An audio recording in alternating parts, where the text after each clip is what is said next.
Should I close that?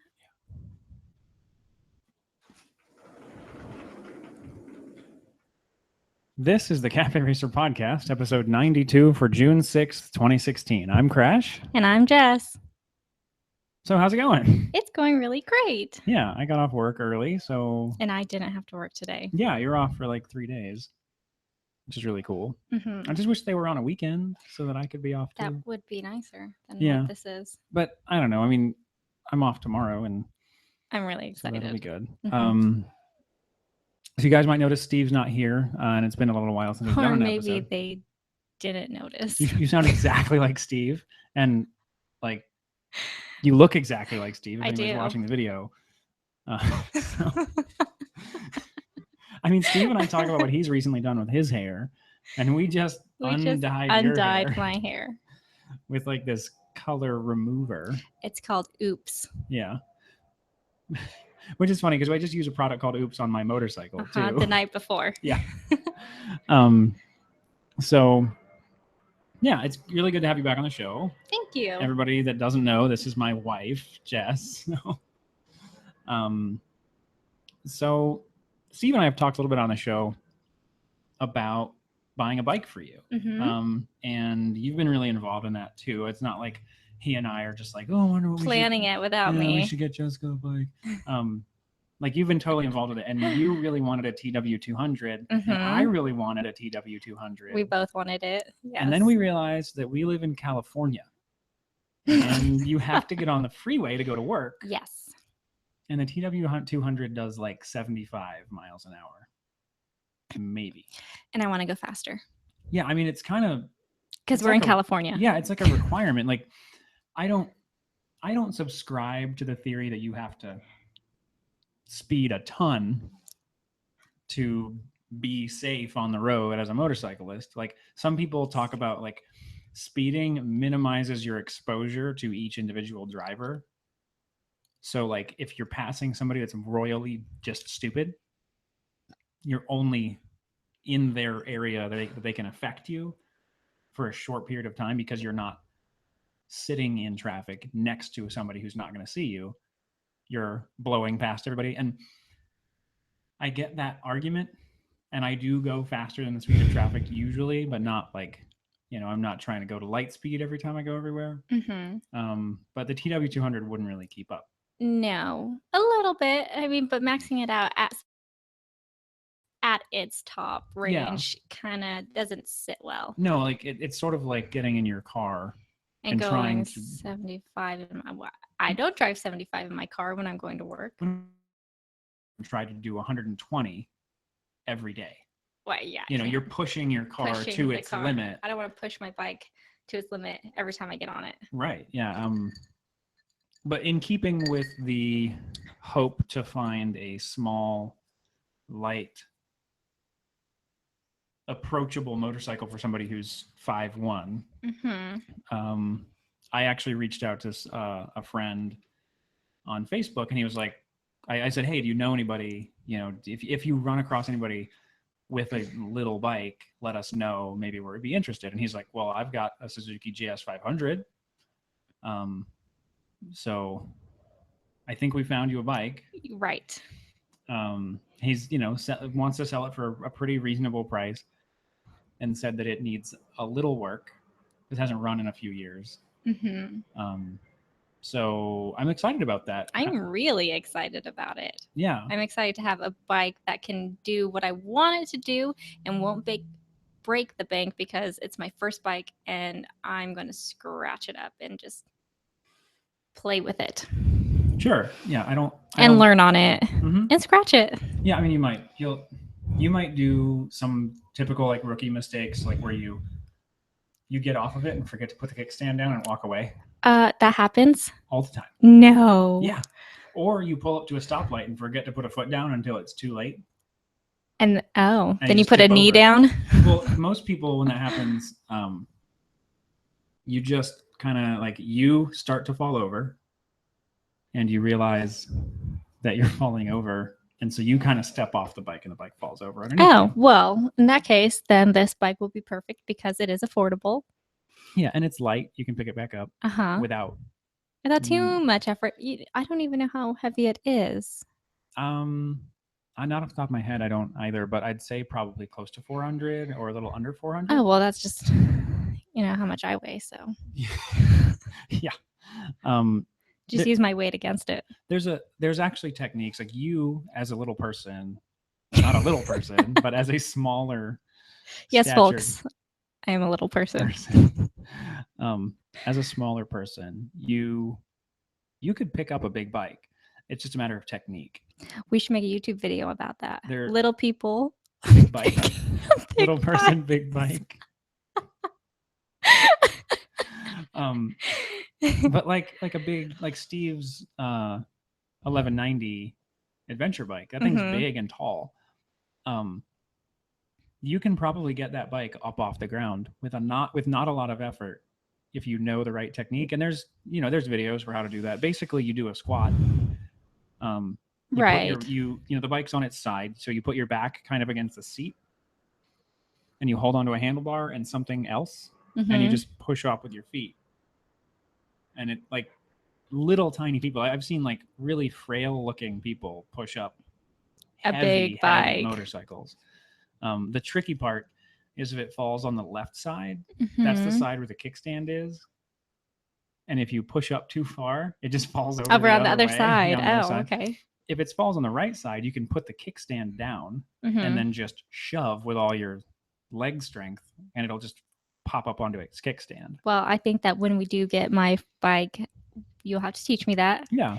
And then I'll try it on your Bonneville. It's got crash bars. I'm not kick yours over. I'm not that worried about it, but I prefer not to kick it over. Yeah, I'm excited.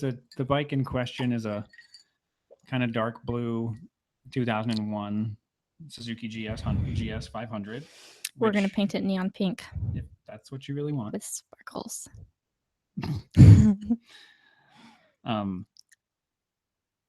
The thing I like about it, it's still a nice, manageable size. It's gonna be really forgiving in terms of kind of beginner mistakes. It's a really well made motorcycle. There's no reason to expect it to be unreliable, and there's a lot of parts. Except that it hasn't been run in a few years. I know, but like once we get it, like there's gonna be a getting it into shape. Like there's gonna be a Rocky montage of the bike jumping rope and hitting the heavy bag and like punching some meat. But once the bike's in shape, there's no reason to expect that it's gonna like just start shitting parts on you. Which with certain older bikes or certain bikes that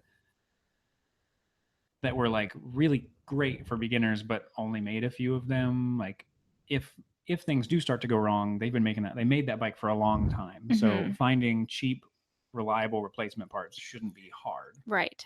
Or if you just run it into something, we should be able to get it back to life without spending $1,000 on every little thing. I'm excited to beat it up. Yeah, I fall over and mess around and mess up. Yeah, and one of the reasons we haven't bought this bike yet, and also the reason we haven't done a show in forever is we're selling the house that we're currently recording from.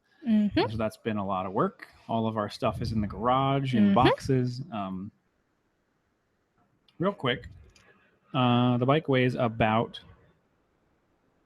370 to 420 pounds, depending on the year. How tall is it? The seat height is 31 inches. Okay. Which my inseam is like 29. Right, and yeah, that works though. Joanne.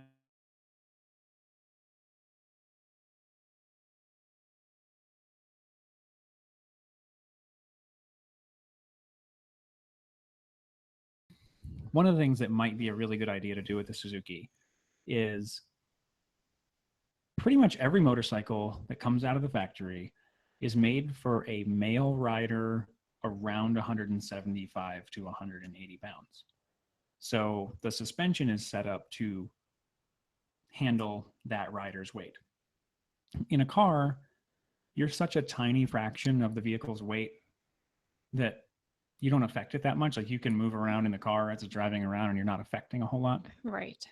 On the bike, you're a very integrated key component in how that motorcycle rides Mm-hmm. and how it makes it everywhere from point A to point B through curves, braking, accelerating, and going over bumps and all sorts of stuff. And if you have a motorcycle that's suspension is dialed into your weight, like pretty much every motorcycle that comes off the floor is made for somebody my weight.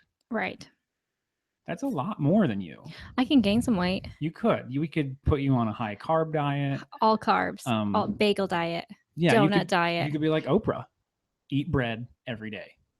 All the good food is shaped like dicks. Yeah. Corn dogs. Bananas, popsicles. Go watch Superbad. Unless you're a child, then don't watch Superbad. Ask your parents, and so they can tell you no. But it wouldn't be a bad idea, I think, to let you ride the bike a little bit just to kind of like get your sort of awareness and then like maybe get the suspension tuned for you. Mm-hmm. Like maybe change the springs out, because the springs are, like I said, they're made for somebody that's 60 to 80 pounds heavier. So how do you change those? What do? Do you have a totally different type because I'm lighter? So the metals are just made differently. Like it's it's called a spring rate. A spring has a given amount of force that it's made to like deal with and made to spring back from, like a resistance. And they use higher spring rates for higher weight. So we could look it up or take the bike to a shop that works on suspension and have them swap out stuff so that it matches you. And another thing that'll do for you is help out with the seat height, because right, if the suspension is gives more, yeah, exactly, then my weight will change it substantially more than a bike made for you. Yeah. So yeah, it's like jumping on a super hard mattress versus like a nice, comfy, soft one. You kind of feel that sink into it. Do they have sleep number suspensions? I don't think so. Tempur-Pedic suspension, memory foam. Yeah, so I'm really excited. I think it'll be a fun experience for you. And oh, it's definitely going to be fun for both of us. You're gonna go to the class. You're gonna learn how to ride according to. It'll be the Lee Parks Total Control course, which is what I took most recently. It was a lot of fun. I think you'll really like it a lot. And you've ridden before, just a long time ago, and it was dirt bikes, right? Which is this essentially the same thing. Pretty similar. Just you probably care about the outcome of crashing a little more now than you did as like a 12-year-old. Right. Like 12 to 15, that's when I was doing it. And that's when I had a lot of fun. And we were in sand dunes a lot. Yeah, and you're invincible. Nobody's going to kill me. Right. And you're in sand, which like crashing, like falling over in the sand. Right. And in the Platte River, that was fun. Yeah. With like 6 inches of water. Right. Now you're going to fall over potentially on asphalt or concrete or a car. So some new gears in the future too. Yes. You at least need pants and boots because you've got a jacket. Boots and pants and boots and pants and boots and pants. Yes, boots and pants, and boots and pants. I do have one pair of pants with that Gore-Tex liner in it. Oh, do you mean the? Does it have it? No, no. It's not a Gore-Tex liner, but you mean the ones from Cycle Gear. Yeah, we got to look at those because I don't know if the knee pads are in the right place for you. We threw them away. But I know we threw the knee pads away because they were crap. Yeah. I don't need knees. Yeah, who needs their knees? Patella, never heard of her. But yeah, that should be really exciting. And for those of you keeping track at home, the house is moving to be sold. Like we have an offer accepted. Oh, so yeah. Within like the next month or so, we're moving again. Unless they back out and then we're stuck here for a little bit longer. Right. But hopefully we're moving again and getting proceeds from a sale and buying you a motorcycle. Yes, that's how we're buying it. And gear. And some training. Lots of gear. And training. And training. training's important. Oh, it's very important. I am. I'm a I'm huge aware. advocate. Those of you that follow Cafe Racer Podcast on Instagram would see that I posted some pictures recently, like yesterday or a couple You days ago, and then did? today I posted a picture. I haven't looked. Originally we were kind of joking. Like I was talking about I was talking to you about talking about. I know it's like really circular and convoluted, but we discussed talking about the turn signals that we just changed out on the Oh, bike, which yes. you changed out 2 of them. And you changed out 2 of them. Yeah. For again, for everybody at home, the Jess knows her way around tools. Like she's not like you've done work with your dad building houses. You did Mhm. maintenance at the apartment complex we lived in. Like that was Mhm. your job. That was to my do job. maintenance. So My job title was maintenance technician yeah, / manager. Yeah. So like light electrical work and plumbing and all that sort of stuff. Like you've done. I've done some stuff. Yeah. So it's you're not one of those people that I'm like, hey, can you hand me that ratchet? Ew, And what's a ratchet? You pull Ew. up a flathead screwdriver. You're like, is that this one? I've had that, and I'm in the Navy. Or is where, it the like, one with the crossy type looking tip? Yeah.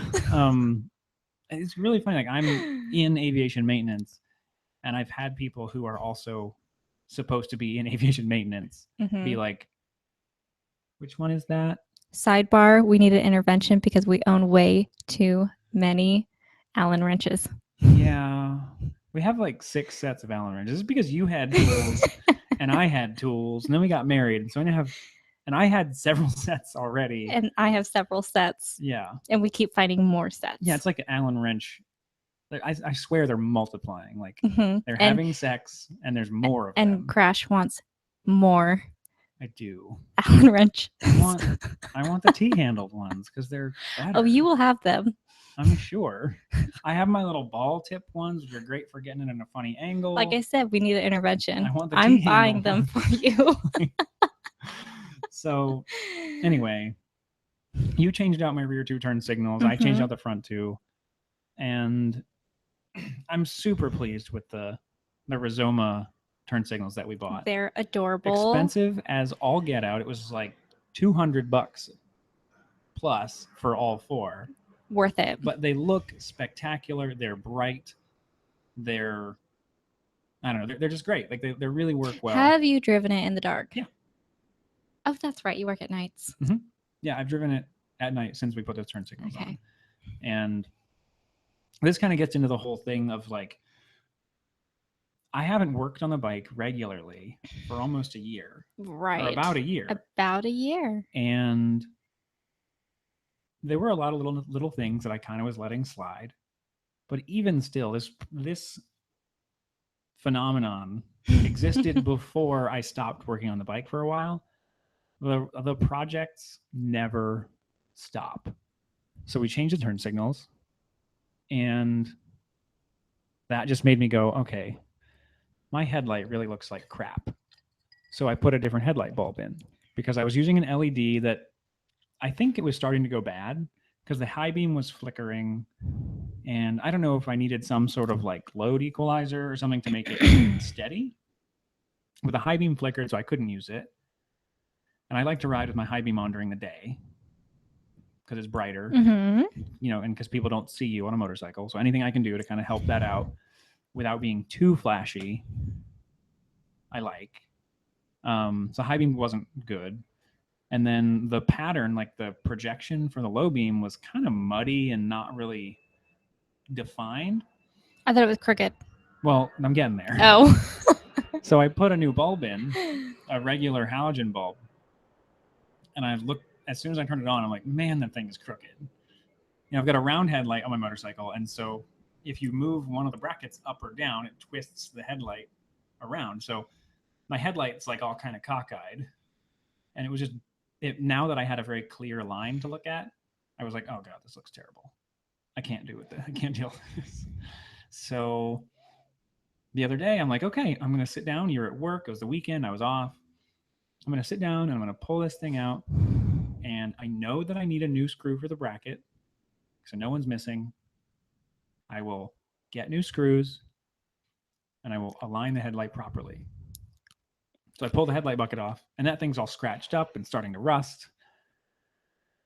So I say to myself, well, I'm going to Home Depot. I I'll just might get as well paint. get paint. Yeah, might as Make well. it look better. Right, I might as well clean the rust off, paint it so that it won't rust anymore or won't keep rusting, and go from there. Like, it's not a big deal. It'll be quick and easy.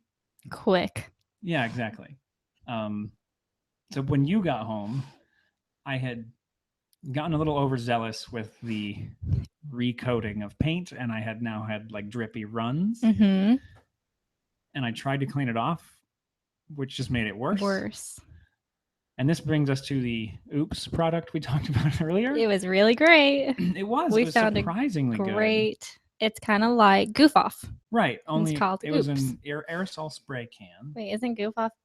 Can you get Goof? No. You might be You able to might. get. I don't know. I know you can get Goof Off in like a little bottle that you can kind of like squeeze. It's got like a Right. little hole, like a hot sauce bottle, Mm-hmm. kind of. So this Oops crap, we go to AutoZone because there's an AutoZone really close, and we're sitting there talking to each other like, okay, what do? I can wait for it to dry, and then sand it off and start over. Mm-hmm. But that takes like a whole day.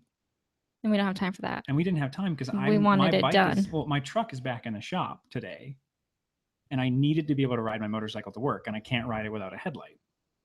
So it's either I wait or we go find something. So we were like, all right, we'll get like a paint stripper, Mm-hmm. and then maybe we'll get some kind of like Goof Off product and try the lightest means first. The Goof Off. And that Oops, it's called Oops. Oops. And it's like a graffiti remover. Mm-hmm. I can't get Britney Spears out of my head. I know. So we, there's kind of wet primer and wet paint all over this headlight bucket. Mm-hmm. And we go to the store, we get this crap, we come back, spray it, and it just wipes off. It was really quick. And while he was doing it, he was like, this works so well. I am so surprised. This is awesome. I was expecting it not to do anything. I was positive it wasn't going to work. And it worked well. It made our night much happier. Yeah. So really quick, and they don't endorse this show at all. I'm going to endorse their product though. If you've painted something metal and totally effed it away and it's still wet, get Oops from AutoZone. Wonder though, maybe we should like try and paint something else and get Goof Off and compare the two. I've always got stuff to paint. We do.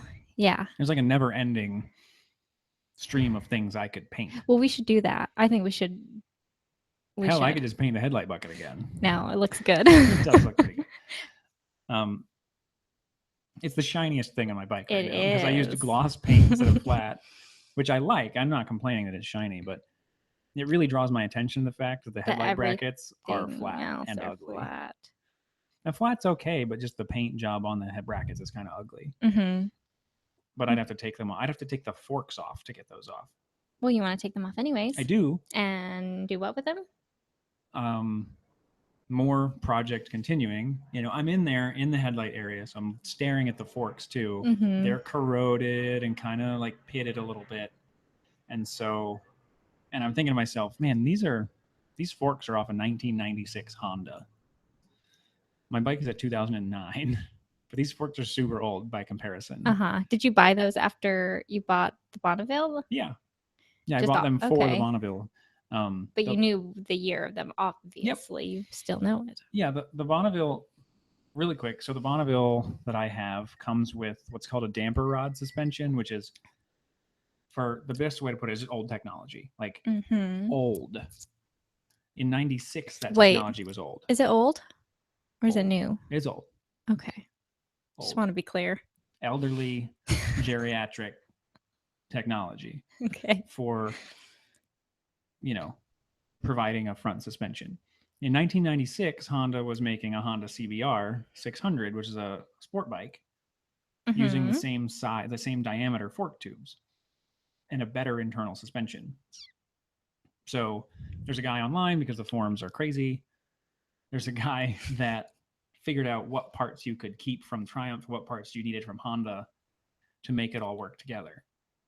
And so I have Honda Triumph forks. Okay. Well, What do you want to do with them again? Well, the inside, I never really serviced the inside, so I don't know how worn and old everything is. Mm-hmm. And I haven't changed the fork fluid, the fork oil in a long time. So since I did it, I only changed it the once. And then the tubes themselves, because the bike sat out down by the beach outside For 8 months. for 8 months, got kind of Just corroded. recently, yeah. And we dealt with a lot of that corrosion the other day. We did. Well, in the front wheel. Yeah, and the forks too. I Oh did the yeah, forks we did the that forks. day. We need to do the back wheel. Oh yeah. But Did you? What did you put on Instagram? I took a picture of the turn signals. Oh, good. I remember I took Okay. that video. Did you post the video? Yeah. Okay. And then I also posted the headlight today, I think. I took a Uh-huh. picture of the headlight bucket Oh, good. looking all shiny. and Okay. It's far enough away you can't see that the paint job kind of sucks. It's good. So yeah, we dealt with that corrosion for now, Mm-hmm. but I would really like to give the forks to somebody that does suspension work and say, look these over, replace what needs to be replaced. And if they're just like, dude, your inner fork tubes are shot, Right. then we'll know and we can go from there. Well, we could also do this together when I have my bike We could. because we want to see if there's a better way since I'm so little. Yeah. Little person. Since you're a little person. Since you're a little person. Yeah, so that's kind of the plan. And then today I noticed this turn signal bracket in the front, which is off of a Triumph Thruxton. I never noticed, and I've had this thing on there for years. I never noticed that if the bike is level, the turn signals aren't. And that's just because of the way the bracket's made. They're slightly off level. They're not in line with each other. And it bugs you. That and the bracket, you can see that the bracket's starting to corrode and that the powder coating or paint is starting to peel up. And it looks ugly. Can we just get everything powdered again? Is that a thing? We could. Would we have to take the whole bike apart? Yeah. Fun. I mean, that bracket comes right off and that would be easy to do. Can we get like the obvious stuff off and go get them repowdered? Some of it. I've thought about that. That would be fun. I've not kidding. I've thought about taking the whole bike apart and taking the frame and sending it in and getting it redone. I think that would not be a bad idea. I think it'd be fun. It would look great. I love your bike. I feel like it's beautiful and pretty, and I think it's worth it to upkeep it and have it for like years. Well, sure. more. It's not something that it's not imperative. No, but it'd be pretty. Oh no, it totally would. And I agree with you. I've thought about doing a different color. Like what? Well, because black right now. Yeah. And at the time when I was thinking about different colors, my bike was not flat tan like it is. Well, what would you do now if you could just have it done? What would you do? Anything? Yeah. Right this second. Yes. Excuse me. Probably black. Yeah. Like a really glossy black. Oh, really glossy. So right now they're all flat. The original powder coat is I don't know if glossy. If gloss is just the right shiny. term, but it's kind of satin. Okay. Kind of like this microphone, maybe. Yeah. Yeah. Yeah. Not like really, really shiny, but it's shinier than it is now. Well, yeah. How old is it? It's 2009. So and some of those parts are even older. Some of it. Yeah. None of the rear. Well, the rear shocks are from 2002. Well, the crash bars that you had done look great, and if everything matched the crash bars, in the front, the crash bars. Crash bars in the front, and then the saddlebag things that we had done in the back. Yeah, that's just a flat black. They look good. They do. At the crash, I was looking at the crash bars today, thinking about how well they match the frame's powder coating. Do we have a current picture of your bike on our social media? Well, we should do that. Probably. I think current as of headlight and turn signals, no. No, but I mean like as a paint job. No, yeah, really? Pictures of okay. It. The people should see. The people need to see what we're talking about. I'm a very visual person. Yeah. So I don't know. I've seen, if the bike were a different color, like I've seen red frames or silver frames. Red, how does that look? I'll show you. How does it look? Good. You like it? Yeah. Okay, that's If what the I was bike's wondering. the right color, but like my bike isn't the right color. For that. Before this, though, before we painted it tan, Mhm. it was cream and blue, like the gas tank. Yeah, it was white. Was it white? It looked Yeah. cream. It's white. Well, we always have color arguments. We do. We do have color discussion. Discussion. We see color differently. It was cream and blue. With a gold stripe between the two. That's right. The tail cowl was ivory. That's why. Okay, so that was ivory. Paint under the tank is Oxford white. Oxford white, which is like an off-white, like a slightly off-white, not as off-white as the tail. If you held them next to each other, you they could were see not there the was a same. difference. Yeah. Oh. Is that how you bought it? Yeah, I mean from the factory. Wait, did you buy it new? Yeah. I can't remember. Yeah. So anyway, there's a Thruxton with a red frame. Oh my gosh. Doesn't it look good? Like it's yes. So for those of you listening, it's the white and red, the white Thruxton with the red frame. Is the other side of the tank red? No, it's just got a red stripe. Oh. Red stripe. The short, stubby, ugly bottle. That looks really cool. That's a black and red. I like the white and red. Oh yeah, it looks really good. It would look weird on my bike. Yeah, but the black and red is nice. Ooh. Potentially. The black and red looks really good. Yeah. I think that maybe like a silver frame would look okay. Like if you did it like silver, so it still looked metal. On yours? Maybe. Maybe not. I don't know. I don't know either. If we did it, I probably wouldn't risk it. Like I wouldn't risk getting a different frame color than black because we know black looks good. I was a little worried that the red valve cover would look bad once we painted the rest of the bike. It looks good. It does. It just needs to be redone, and that should be powder coated. The red. I would much prefer. Didn't you paint it though yourself? I did. I used engine paint, and it's held up. Kind of. It chipped while I installed it. How many years ago did you do that? Like 2, 3. Okay. Well, right before I moved to San Diego. So 3. Like 3 years. And the same thing with the engine covers. If you look really closely at my engine covers, their paint is chipped around the bolts that are holding it on. And that happened while I installed it. Well, who's looking closely anyways? Me. All the time. It's quite frustrating. I know. I will know exactly what you mean when I have my own bike and I'm like super anal about everything.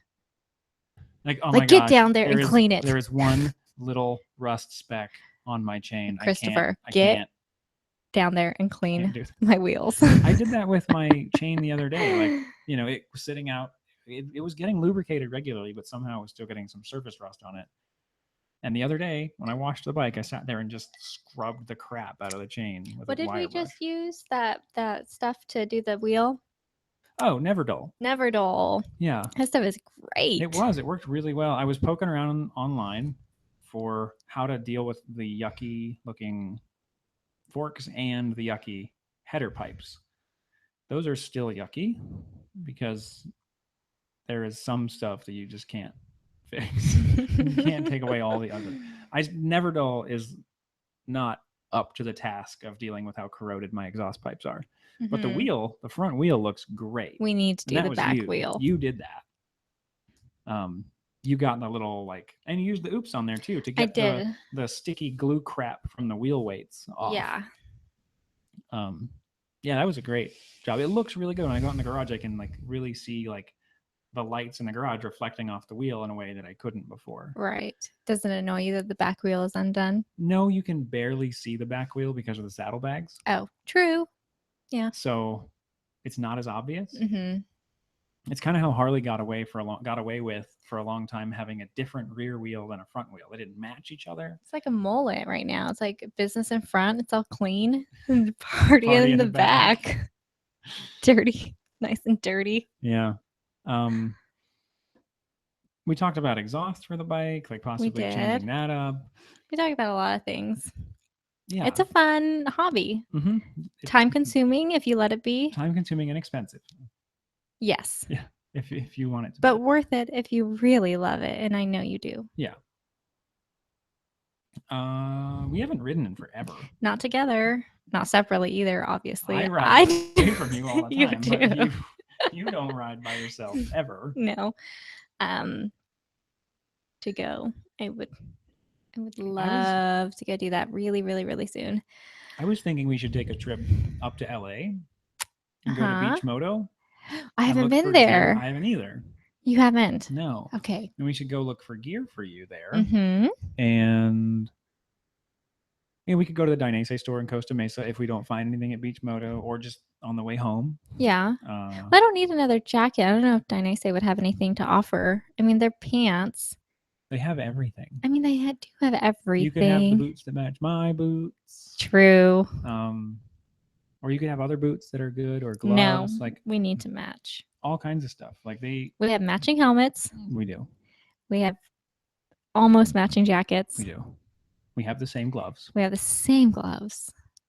We have to be honest, stick with the it. gloves weren't entirely an attempt to match you. I just found your gloves first and was like, these are crap, nice. I like these a lot.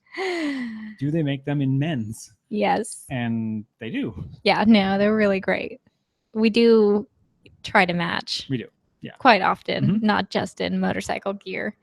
I didn't change my shirt. I you realized, didn't. Like, we were both going to wear shirts that we had bought each other. Like, I bought you that shirt. Yes. And he's wearing a work shirt. Yeah. I'm wearing a shirt, for those listeners that are not looking, a shirt that has a tattooed Princess Belle on it. Yeah, it's like, because my favorite Disney princess is Belle. Yeah, it's a Belle who's like putting on hand wraps, and she's got a rose tattoo on her shoulder, and it says, "Let's get ready to rumble." And since I'm tattooed, yeah, and I like Belle, he got it for me when we first started dating. Yeah. You those of you can all stop throwing up now. What? Oh.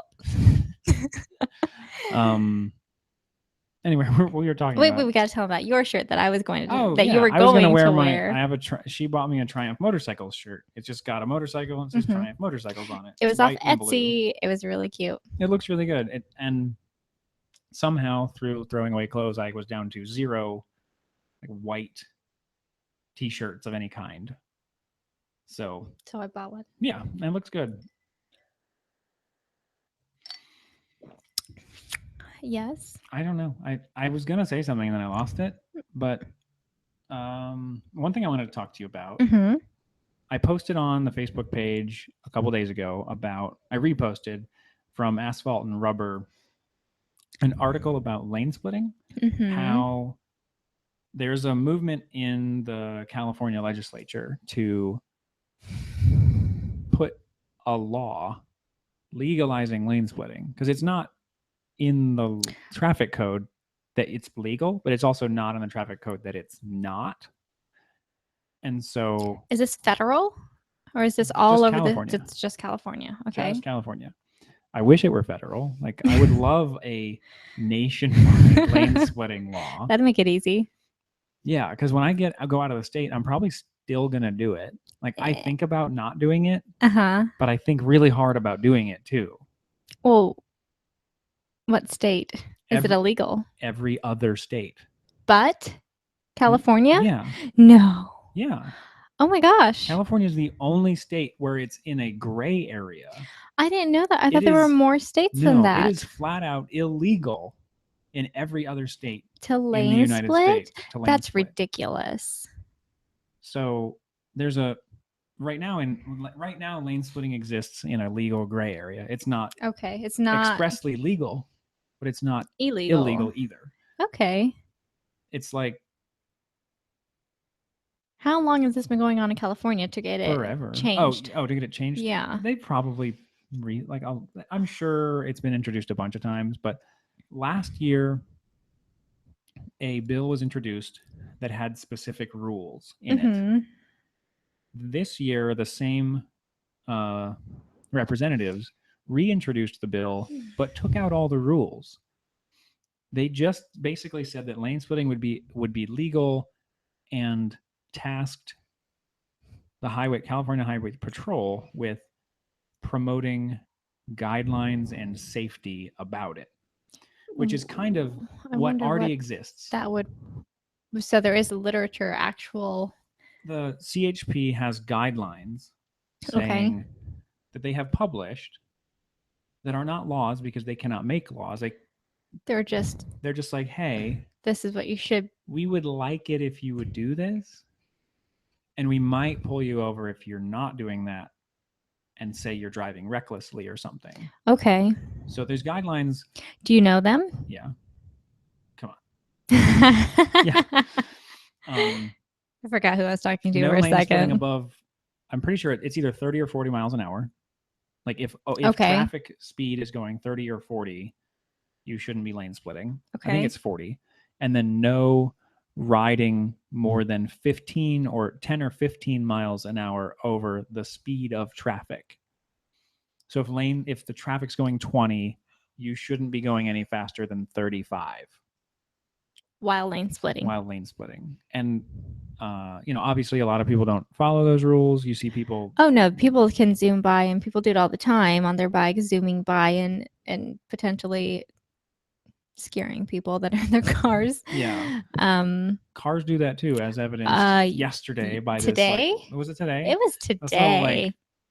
like little Honda This or little Toyota dick. or something, like this little dick This little dick just like blew zoomed by on the by shoulder. me while I was driving, and I honked my He horn. was probably going like 100. He was at going least. super fast and got very close to me, and I wish we lived in a world of bumper cars where I could just like bump him over and kill him. Okay, maybe not kill him. But just like, and he just goes off into Right, into like he's just like, space. oh, like Mario Kart, you get just, and they just fly off the track. Yeah, you like spin out and you have to start back at the beginning. Yes. Yeah. So it So was very rude. it was not okay. No, But it was not okay. And motorcycles do it all the time too. there are some times when there are motorcyclists going very, very fast, and it is unacceptable to lane split at that speed. right. It's unacceptable to go over 100 on the freeway anyways. It's unsafe. Yeah. It's unsafe to all the cars around you, not just yourself. Right. And that fast should be safe for something else, some Yeah, other go to private the closed track or something. Even though I'm sure it's fun. I'm not saying that I won't ever do it. I'm just saying that it is scary for, you don't know who's on the road with you. Right. You could have a 16-year-old brand new driver with you, and you may cause something horrendous to happen to that little girl or some 90-year-old woman who is scared because you went by her and went so close to her.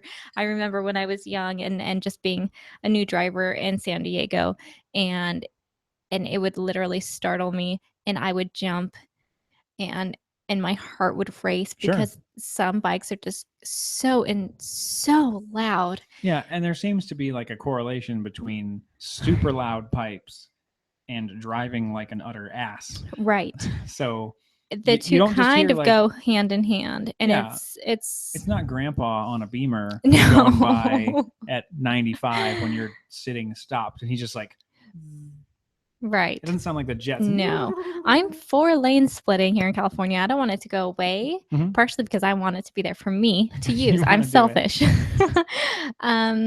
But I think that there's time and place for that fast stuff that Right. is inconsiderate to the really slow drivers, the new drivers, the old drivers, family drivers, any drivers really.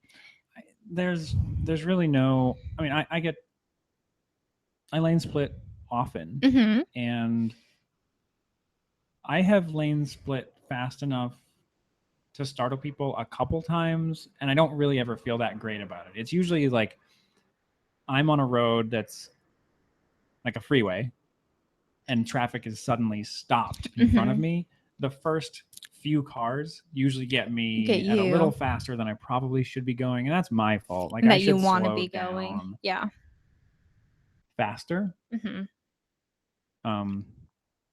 But usually by a couple cars in, I'm like down to, like, I'm like, oh, okay, slow Yeah. down, get it nice and I really appreciate the motorcyclists that are adhering to that, like 15 right. And mile per hour over what we're doing in cars. It feels good. Mhm. I like it. you generally don't remember them though. Like No. They pass by you and you don't think about it. It's the ones that are, it's Billy on his CBR 600 with a roll cage on it because he likes to stunt, and he's got freaking a Muzzy exhaust pipe that makes it, 400 decibels every time he goes anywhere. Yes. And he's got like a loud pipe save lives sticker on his helmet, and he's like,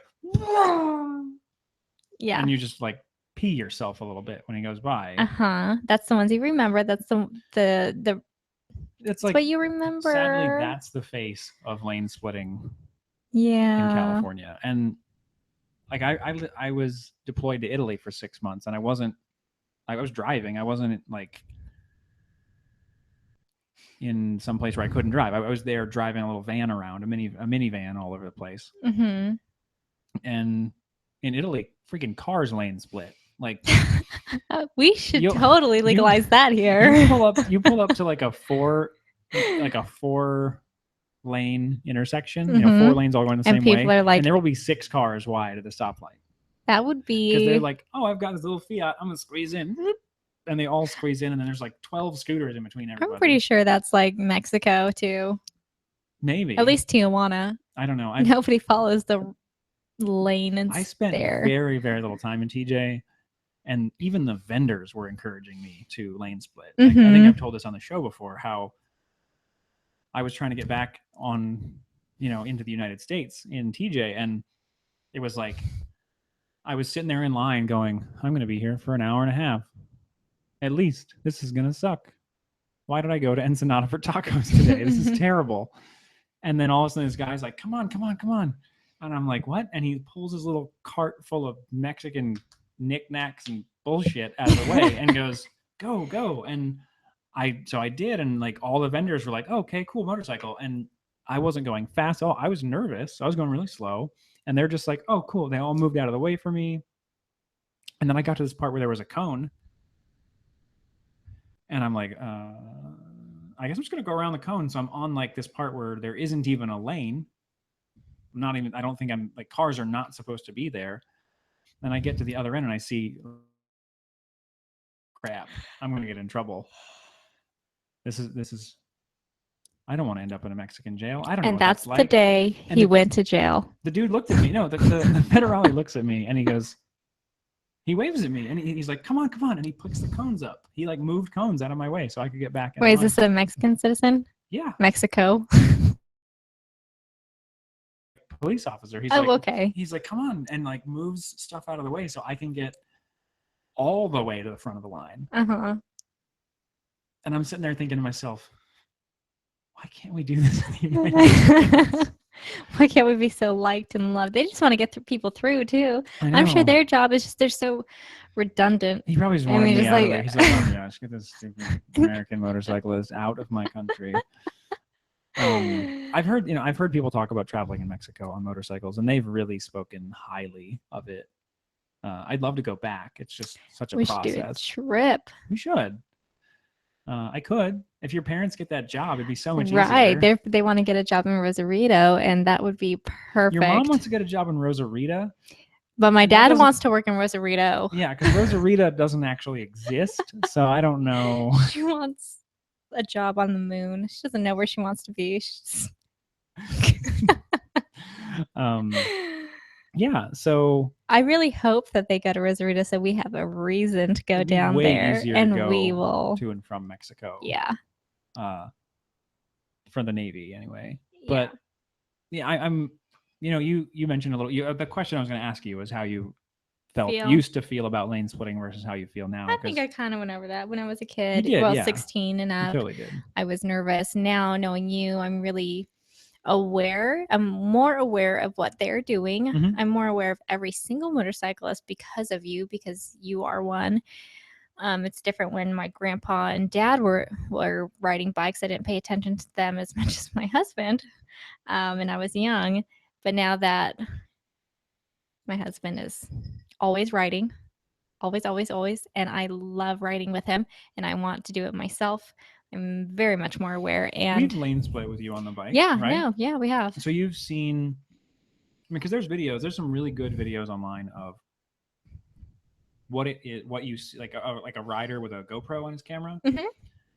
GoPro on his camera. A GoPro on his GoPro on his helmet or his chest. Like I think I've seen one where a guy had a chest mount on.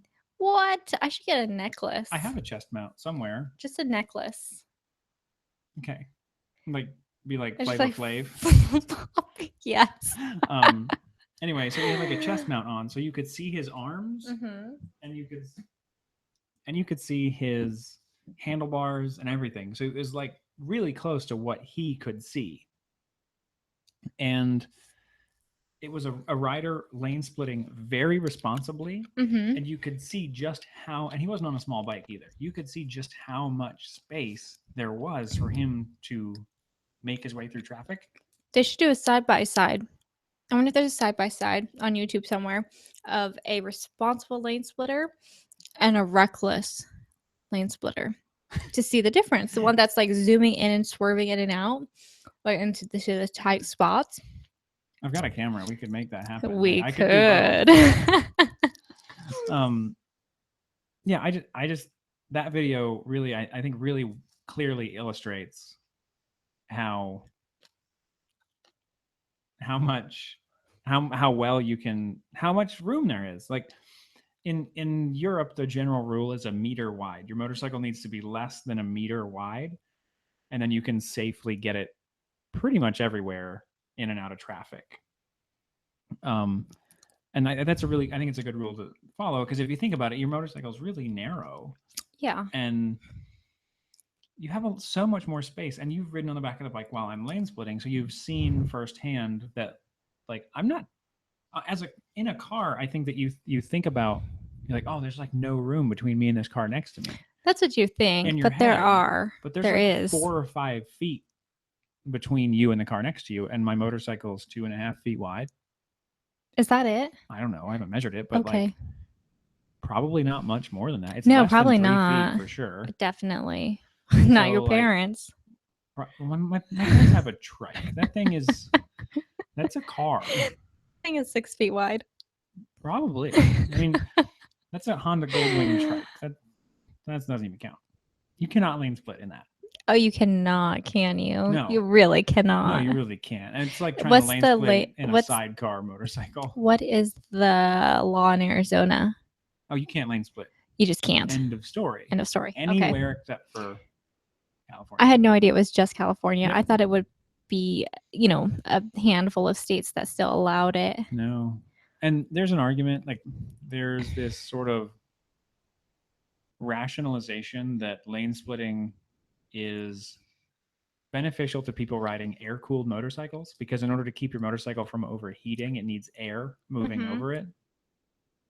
I don't really buy that one, only because newer motorcycles are made well enough that you can sit stock still in heat all Right. day and they're not going to overheat. Like my Bonneville's air-cooled.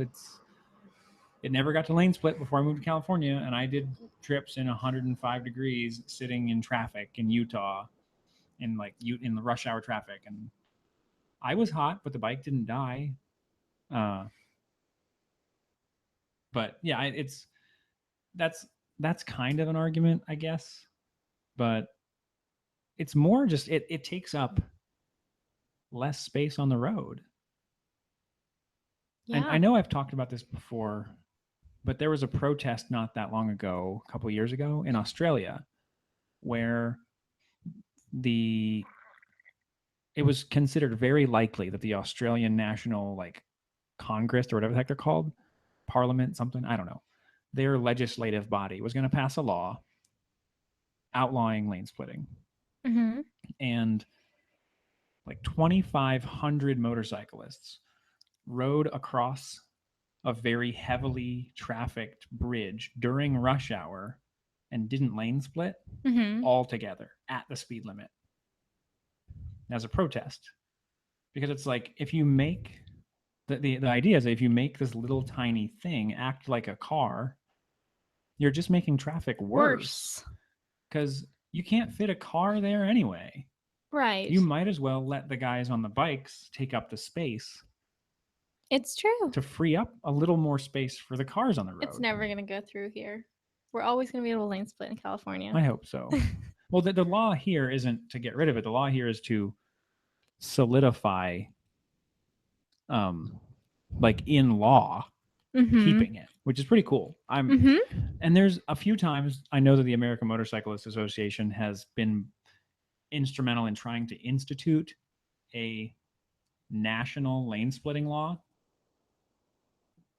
But I feel like, this when we get into like the gun talk part of the podcast, I think that a national lane splitting law is about as likely as a national concealed carry permit law, which that's not gonna it's just happen. not going to happen. I would love, personally, if we had a 50 state concealed carry permit, because this whole state to state thing is a real pain in the ass if you want to Mhm. carry concealed. Especially like if you are always moving, kind of like you, military, yeah. like you're going everywhere every few years. Exactly. And one state you can, and your next state you can't. Right. I was, I had a, before I moved to Washington, I had a concealed carry permit that was valid in like 30 something states, including Washington.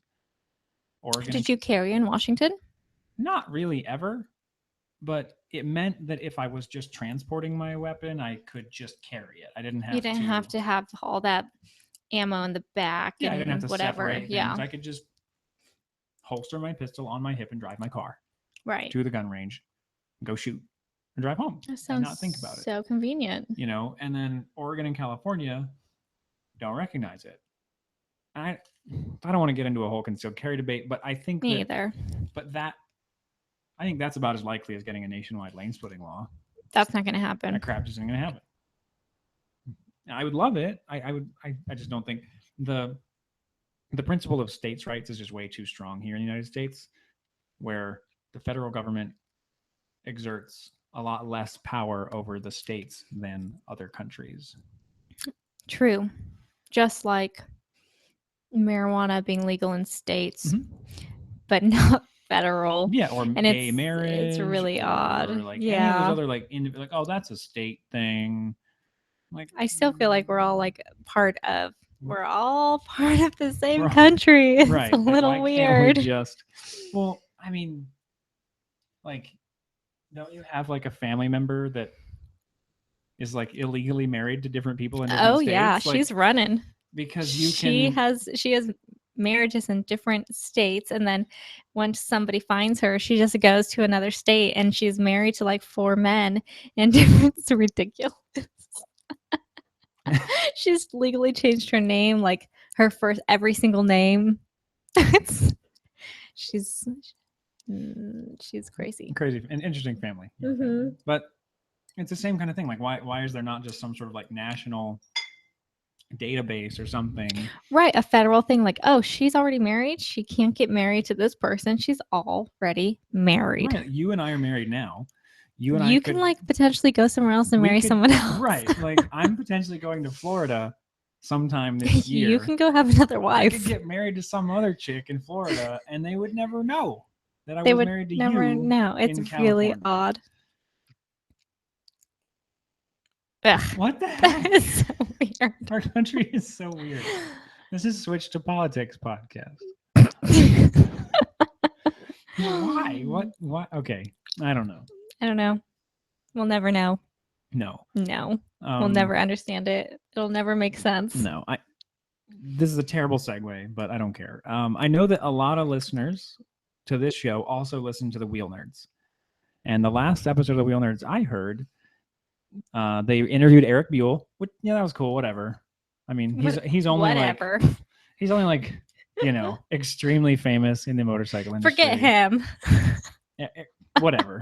They also talked about Sena Bluetooth units, which are my personal favorite thing. Mm-hmm. I mean, okay, I would kill to interview Eric Buell, but I feel like they had it coming more than we do. Like, we're a cafe racer show, and Chuck rides a Buell, has ridden several of them, so they deserved that. They got that. They're good. But they were talking about how they both recently got new Sena Bluetooth units, and we're kind of like, Todd was really surprised with how well it worked. You have my old one, and I have my new one. I have the SMH10, which I call it the S10. Well, they don't make that one I don't believe anymore. They have only make the 20. no, they have a. So yours is the SMH10. Mm-hmm. They have a new one that has all the exact same features, but its exterior styling is more like mine. Mm-hmm. And I think it's probably upgraded in a few other ways, called the 10S. Their new model naming convention is 20S, 10S. I have a 20S, which is the top of the line, which Steve and I got for review, and I've loved it. And you and I have got to use the Cenas together as an intercom Mm-hmm. for quite a few months now, and it's been More like really good. 8, 9, 10 months. Yeah. Like between there, 8 to 10 months, we've been using them consistently every time we ride. We have hardly, I don't know, maybe 1 or 2 rides where we couldn't speak to each other through them, but we've used them Yeah. every single time, and The- we love I them. know the first time we did it, we were just placing calls to each other Uh-huh. because I hadn't taken the time to figure out how to How pair to the intercom, pair it, yeah. and that was dumb. It was dumb, but we didn't know any better. No, And just- it worked. right. It worked. It but worked, The audio yeah. quality when you pair the two together Is really good. is so much better. So much better. Yeah. And then today, a great example of riding a motorcycle with these things. Steve and I have both talked about how people will call us on the phone and be like, "Oh my gosh, I didn't know you were on a motorcycle. Like, you're on a Mhm. motorcycle right now? Really?" Yeah, Chris I went- called me Yeah. and he said that he was coming home, and I kind of just figured that he was walking to his bike because I could hear him very clearly as always. And even though he uses all the time to call me, I still said, "Are you on the bike yet?" And I had he actually just gotten was. back off the bike. I called her before I started my motorcycle. I did not hear the startup. Started it, rode it across the Navy base that I work on, got off of Turned it off. Yeah. turned it off, and went inside. I didn't hear any of that. It Right. is so clear. I don't hear anything. It's crazy. It is. It's really, they do such a good job with their wind or with their noise canceling. It's very good. I'm really impressed. I know I don't that hear Steve and I talk anything. about this all the time. I just figured we'd get another person's perspective about how good they are. You have a few examples, and you've talked to a few people that are like, "You're on a bike?" Yeah, I was on a. I think I've said this before, but I was on like a 4,500 mile road trip, and I had a car in the shop at the time. And I got a call from the service department, and they're like, "Hey, so blah blah blah blah." And I'm like, "Okay, cool." They're like, "Well, will you be able to come pick it up?" I'm like, "No, I'm on a motorcycle right now." He's like, "What?" I was like, "Yeah, I'm in Utah. I've been on the motorcycle for like 5 days." I was like, "Really? You're on a motorcycle?" Like, I get that question every time somebody new talks to me while I'm riding. They're like, "Impossible. I can't hear anything." Pain lately. I use Siri to call you on my way to work often. Mm-hmm. And lately, I click the thing, I hear the little dee from Siri, and I go, "Call Jessica Ashmore," and it would call you without fail. Lately, it sits there and I listen to silence. Maybe she's waiting for a proposal. And then I hear doo-doo, which is the I didn't figure out what the hell you said noise. Or it'll go, "Who do you want me to call?" And then I'll say your name again, and it'll go doo-doo. I wonder if you just said like my wife, if it would work I don't know. better. I've done just that because 'cause it's it just one knows. syllable. Yeah, if that doesn't work, I think that a lot of it has to do with the fact that the speed that I'm going when I'm calling you is higher than the speed that I used to be going. Like, we moved and I didn't have to get on the interstate to call you before. So I was in town going 45 to 50 miles an hour trying to call you. Mm-hmm. Now, the times that I've called you, I'm going like 80, and there's all that extra wind noise, which isn't translated to you, but you're a human. Your ability to figure out what I'm saying is a little better, I think, Right. than Siri's. Yeah.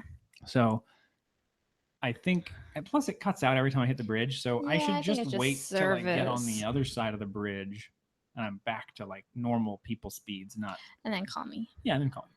Yeah. But it's been really nice. There have been a few warranty issues. I'm not going to say that the Sena unit has been flawless. I have a new Bluetooth unit because it stopped. It wouldn't take a charge. It wouldn't do anything. It froze up and Pooped out. just took a poop. But they were really good about warranty replacing it. Mhm. Their customer service, their technical support, I will say their technical support during that experience was not good. I ended up having to reach out to their PR person because I have a personal relationship with them, and they got me. I got the feeling that they kind of bumped me up the line, but then just recently, my mounting bracket wore out because I use it so much, and it was still within warranty, and they've changed the mounting bracket since then so that it won't wear out as fast. And it was super fast. I mean, I put in my little request ticket. I had heard from the PR people that they were adding customer service help personnel in like large quantities. So it seems like that's gotten better. It's totally worth it. If you have a passenger that rides with you all the time or a friend that rides with you, on their bike all the time, convince them to get a duo pack, especially because the duo packs come pre-paired to each other. So all you have to do is put them on your helmets and hit the intercom button, and you can talk to each other. It's you don't really have nice. to pair at all. When I went out to Florida for for AIM Expo, me and Steve were sitting there together, and I'm not kidding. All it took was us taking both Bluetooth units and shaking them side by side. Oh, really? And they used near field communication, NFC, to pair to each other. You just shake it until the LED turns green, and then you let them sit next to each other. That's awesome. It was that simple. It took more than one try, but like on the second try, it was like shake, shake, shake. They turned green. They went blue. Paired. Done. All we had to do was take them off our helmets and shake them. Can you say shake, shake, shake again? Shake, shake, shake. Shake, shake, shake. I'm not gonna do it. Come on. Shake your booty. Shake your Bluetooth. Yes. Shake your Bluetooth. Yeah, I mean, it was super simple. The things that they're doing with Bluetooth technology is really, I feel like way ahead of everybody else. Everybody, what do you mean? Oh, you mean Sena? Yeah, Sena's using it. Like Cardo or Scala, whichever one of the I don't know which one the company name is. Like Cardo, I think, makes the Scala rider. They've been in the business, I think, longer than Sena, but they're kind of stagnating. They're not using all the technology that's available to them. Yeah, the 20S has 2 Bluetooth radios in it, so you can pair to like several devices at once and talk to several devices at once. Mm-hmm. If you have 2 20Ss, you can share music. Like Todd and Chuck were talking about sharing music. They have 2 10Ss. The 10S will share music from person to person, just like you and I can do. Right. But like you and I found out, you can't talk over it. Right. You just have to sit and listen. Right. Which is kind of cool if you're doing an audiobook. Like we could totally listen to the same audiobook. Yeah, but what if I wanted to interrupt and say, "Hey," to like one of us has to stop it, and then we can talk. And so it's kind of it's like 3/4 of the way there. Right. It'd be great if you could talk over the audio that's playing. Right. I have been told that you can do that with the 20S because it has multiple Bluetooth radios. That's right, but we both don't have that. If we both had it, we could test that out. Yeah. And use it. Mm-hmm. We should get one. We should. Yeah. Maybe we'll get one when then we can shake, house. shake, shake. We could. We could shake, shake, shake. Shake, shake, shake. I know Steve posted a couple videos recently where he got some helmets in the mail from Nex, NEXX, and he sent 2 of them here. So they're on the way. When? This week sometime. Oh, really? He may not have even mailed them yet. Fun. As of recording, he may not have mailed them. What? He got he and I are the same helmet size. Oh, okay. I So- couldn't use them. No, My it would hand's be too like small. putting your head in a Home Depot bucket, just like rattling around in there. Put some socks up in there to take up Yeah. the space, or wear a beanie. A few of them. Yeah, but yeah, he got some helmets as review units from Nex. Okay. And he sent a couple of them here so I can try them out. Oh, I fun. highly doubt, I could be wrong, but I highly doubt anything is going to be better than the Shark helmet that I'm wearing right now. I love our shark helmets. It fits so well. It's comfortable. Yeah, I love that we can flip up the face. right. And it's not. I get everybody, most everybody that listens to the show, I don't want to exclude anybody. Most of the people that listen to the show know I'm in the Navy. And so I have to ride through a Navy base gate every time I go to work. And it's always new people at the gate.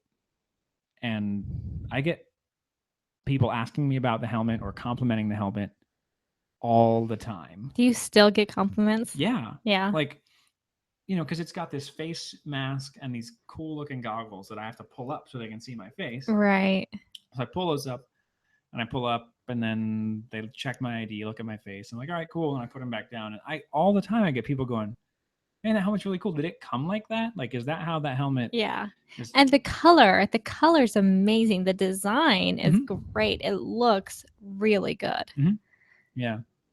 Shark makes some really good helmets, and that Mhm. one's no substitute. Like, I mean, no exception. Like, it fits really well. Mhm. I'm really happy about that too. Like, I've had a hard time finding helmets that fit comfortably, and I'm really happy that one fits me well and seems to fit you It well. fits me well. Because my I mean, spare helmet was too big for this is you. the only one that we've had properly fitting, so I can't really say that I like one better than the other because this is the only one that we've had that has fit. We've never bought another one that's fit me. So No. eventually I'm sure I'll have another helmet that is my size, Right. and I 'cause can compare the two, you but had I don't have my- anything to compare it to. Right. My spare helmet was too big for It was you. too big. So It was like moving around. My head was like being yanked back by the helmet and the wind. right.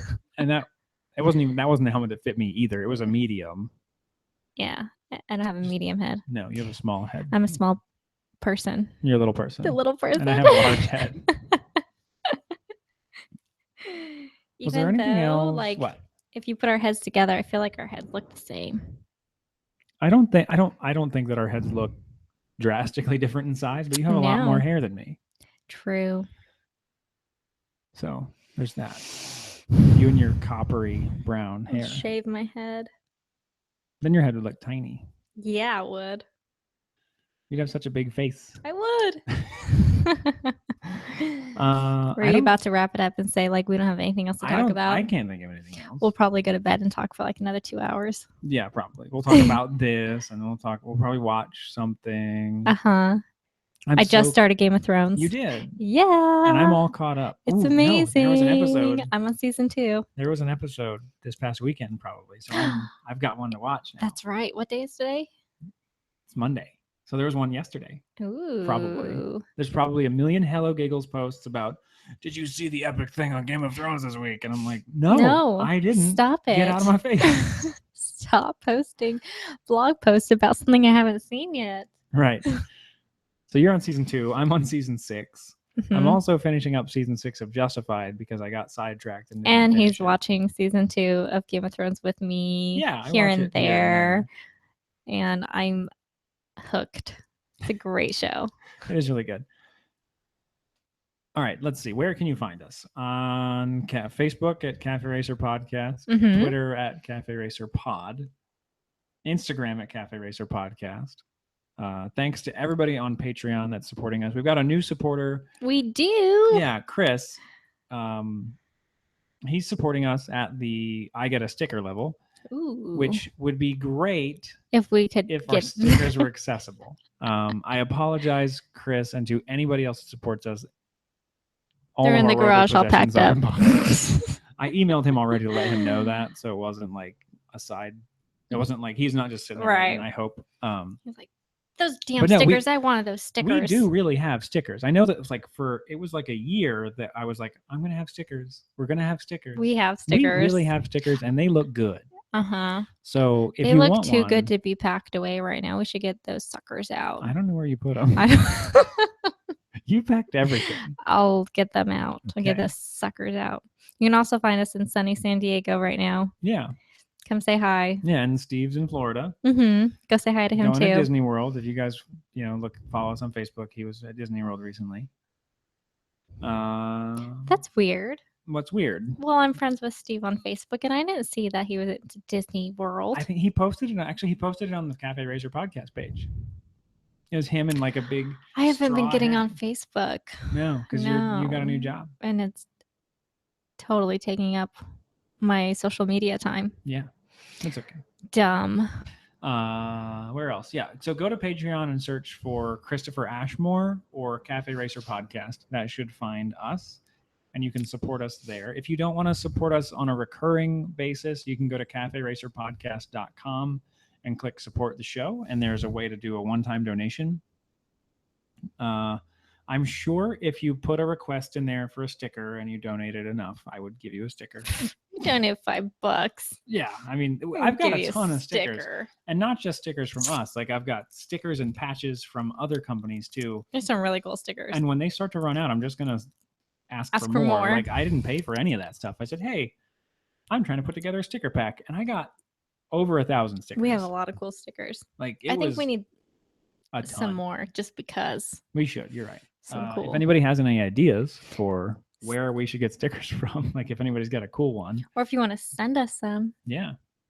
And then we're also working on t-shirts. That's the next thing. Mhm. We were going to have t-shirts done in time for Overland Expo, but life got in the way and work got in the way of that. So we didn't go. So we didn't make the t-shirts. But Steve is on the case of making t-shirts. And those will be available to Patreon supporters as well once we get them up. Steve, I want a big enough one to wear as a dress. So like a medium, Like an extra large. And I'll put a belt on it. like a medium because you're a little A person. little person. A tank top looks like a long sleeve on you. Anyway, I think that's about it. That's going to wrap us up. Uh-huh. Thanks again for coming on the show. Thank you for having me. And I'm really looking forward to getting you a bike and having you on the show, like talking about learning to ride. And Yes. After my and all safety course, I'll come back on and talk about it. yeah, once you're like the wheelie queen of San Diego. Uh-huh. The wheelie queen. Yeah. I'll have that title. Probably Like- not. No, yes, I will. Okay.